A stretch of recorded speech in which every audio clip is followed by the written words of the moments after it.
నేను ముఖ్యంగా ఇక్కడికి వచ్చిన పెద్దలందరికీ నా హృదయపూర్వక నమస్కారాలు తెలియజేస్తున్నానండి. నా స్టాఫ్ అందరికీ ప్రత్యేకంగా ధన్యవాదాలు తెలియజేస్తాను. ఎందుకంటే వీళ్ళు ఎప్పుడు లేట్గా వస్తారు కదా, మేము వచ్చిన తర్వాత మా స్టాఫ్ వస్తూ ఉంటారు. అందుకని వాళ్ళకి ధన్యవాదాలు తెలియజేస్తామండి. ముఖ్యంగా మా మణిగారి గురించి, సీత గారి గురించి చెప్పాలంటే ఒక 2 మాటల్లో చెప్పడానికి, 2 నిమిషాల్లో చెప్పడానికి నాకు సరిపోదు.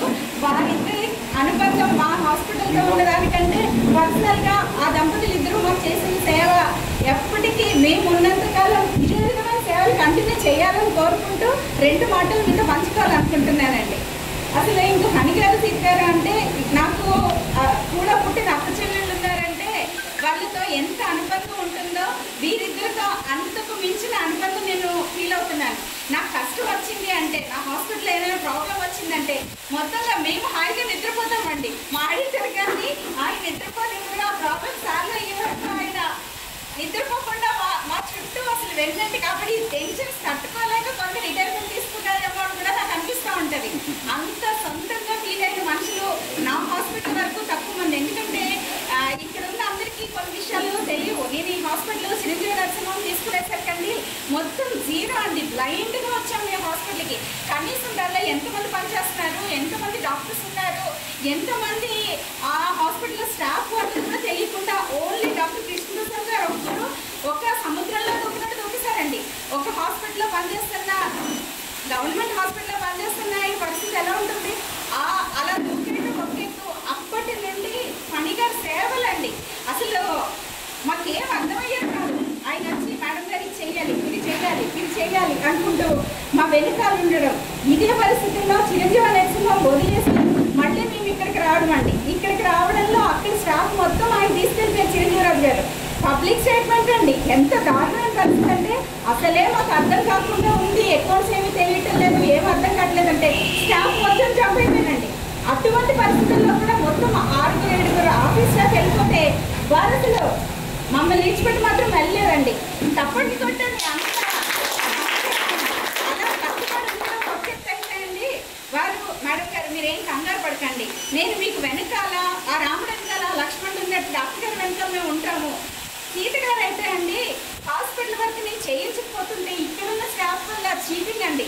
కొంతమంది ఎంత అన్ని వైపుల నుంచి రకరకాల మనుషులు కదా, వెళ్ళిపోతే ఆ పని కూడా వాళ్ళు ఎత్తి మీద వేసుకుని సీత గారికి నెల పట్టుకెళ్ళిపోయి ఇస్తా ఉంటే బుక్స్ అన్నీ ఆవిడ కూర్చొని వర్క్ చేసుకునేవారండి. ఆవిడ ఇప్పటికీ చేస్తున్నారు. ఆ దంపతులకి నేను ఏం చేసినా కూడా తక్కువ అవుతుంది. చిన్న వారందరూ బంధువుల సమక్షంలో చెయ్యాలనుకున్నా అనుకోకుండా నాకు పిలవటం అని సరిగా తెలియకపోవడం వల్ల వీలైతే ఇంకొకసారి వారి అమ్మాయి వారి అల్లుడు ఉన్నప్పుడు కూడా ఇంకొకసారి సరదాగా వారిని సన్మానించుకున్నాం. ప్రస్తుతానికైతే నాకు 2 నెలల నుంచి ఆయన మొత్తంగా నేను రాను అంటున్నారు కదా, మీరు రావాలి అని పిలవడం కోసం ఇక్కడ సన్మానంలో ఏర్పాటు చేశానని తెలియజేస్తూ ఈ సందర్భంగా మీరు ఏదైనా 2 మాటల ముందు ముఖ్యంగా మా ఆడిటర్ గారిని ఒకసారి వచ్చి వారి గురించి 2 మాటలు చెప్పమని కోరుకుంటున్నానండి.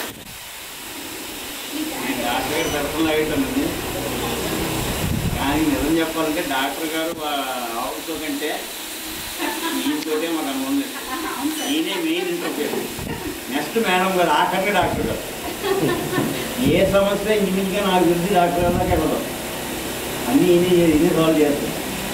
చాలా ఆశ్చర్యం వేసింది. కొన్ని సందర్భాల్లో కొన్ని చెప్పకూడదు, మైండ్ చెప్పట్లేదు. కానీ ఏ స్టాఫ్ అంతలా నెత్తిగా వేసుకోరండి ఎవరు. నేను ఇదే వేసుకున్నాను, మా సొంత అన్నయ్యనే వేసుకున్నాను. అంత రిస్కీగా కూడా చేశారండి. ఇది ఏదో ఇక్కడ పనిచేశారు ఎంప్లాయీ ఏమో కాదు, ఏదో గర్జన అనుభవం ఉండదు. నాకు అలాగే అనుకున్నాను. మా ముఖ్యంతో చాలాసార్లు అన్నాను, ఏదో రుణానుబంధం ఉంది, గర్జన అనుబంధం ఉంది, ఎవరో ఇలాంటివి చేయరు. అసలు అంతా చేశారు, ఎవరు చేయరు. అసలు అంత కష్టపడరు ఎవరు. ఈయన ఎక్కువ కష్టపడిపోయారు డాక్టర్ కంటే. డాక్టర్ గారు చాలా కూల్ మనిషి. మేడం గారు కనపడిపోయారు, 100 పడిపోయారు, వీళ్ళు 100 ఈయన వచ్చుకోండి దగ్గరికి. నిజంగా కేవలమే సొంత తమ్ముడు మరవనుకోండి, రిలేటివ్ పెట్టుకుని అంతలా చూసేది. అంతలానే ఉన్నాడు కూడా. ఎక్కడ ఈ రోజుల్లో ఆనెస్టీ అన్నది నిజంగా దొరకట్లేదు. నేను ఎక్స్పీరియన్స్ పీపుల్ దొరుకుతారు, మీకు ఆనెస్ట్ పీపుల్ దొరకట్లేదు. నా వాళ్ళు అనుకుని పని చేసేప్పుడే సహదొరకదు. ఈయనదే ఎక్కువ అంతలా పనిచేసేది. నిజంగా నేను ప్రతిసారి ఎంజాయ్ చేశాను. పాపం ప్రతి జాయిన్ పట్టుకొచ్చుకోలేదు. నేను ఏదో ఒకటి ముఖ్యవాడు మీకు ఎందుకంటే బాబు గొడవ కొట్టుకొచ్చి కనపడని రోజు ఏ పర్వదినం వచ్చినా వచ్చి ఎప్పుడు మాత్రం ఇంకా టచ్లో ఉన్నది బాబు. ఈ మధ్య కొంచెం స్లో అయిపోయారు, ఒక 2 years నుంచి బాగా స్లో అయిపోతున్నారు. హెల్త్ ప్రాబ్లం వచ్చింది, చేయడంలో వర్క్ చేయడంలో ఎక్కడ లోపల లేదు. ఆయన ఆశీస్సులు డాక్టర్ గారి దంపతులకు ఎప్పుడూ ఉంటాయి. ఆ బ్లెస్సింగ్కి కంటిన్యూ అవుతుంది సార్. మీరు ఎప్పుడు సేఫ్గా ఉంటారు. ఆయన ఇక్కడ ఫిజికల్గా ఉన్నా లేకపోయినా మీరు సేఫ్గా ఉంటారు. భగవంతుడు మీకు సలహా కదా, ఆయురారోగ్యాలు వచ్చి ఓవర్ రిటైర్మెంట్ లేక అద్భుతంగా జరగాలని కోరుకుంటూ మీకు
ఉద్యోగం చేసిన ప్రతి వ్యక్తికి తప్పదు.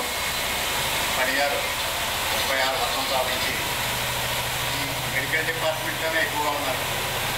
చిరంజీవి హాస్పిటల్ కాదు, ఎక్కడ చేసినా కూడా హైదరాబాద్ సిటీస్లో పనిచేశారు. అపోలో కొంతకాలం చాలా రకరకాల మెడికల్ వైపే వెళ్ళారు ఆయన. చివరిగా వచ్చి చిరంజీవి హాస్పిటల్ చేసి పదవి విరమణ చేయడం జరిగింది. కూడా అందరితో కలుపుకొని ఉండడం, అందరినీ కలుపుకుంటూ వేయడం. ఆయన ఎంతోమంది మిత్రులు ఉన్నారండి, ఎక్కడ పనిచేసిన ఏ కంపెనీ అవ్వచ్చు, ఏ హాస్పిటల్ అవ్వచ్చు. వారు చక్కగా మొత్తం వసంతాలు ప్రసాద్ గారు, రామన్ గారికి వారికి కూడా ప్రత్యేక అభినందనలు, నమస్కారాలు తెలియజేస్తున్నాను. అదేవిధంగా ఈయన ఈ పదవి విరమణ అనంతరం కూడా వారి కుటుంబ సభ్యులతో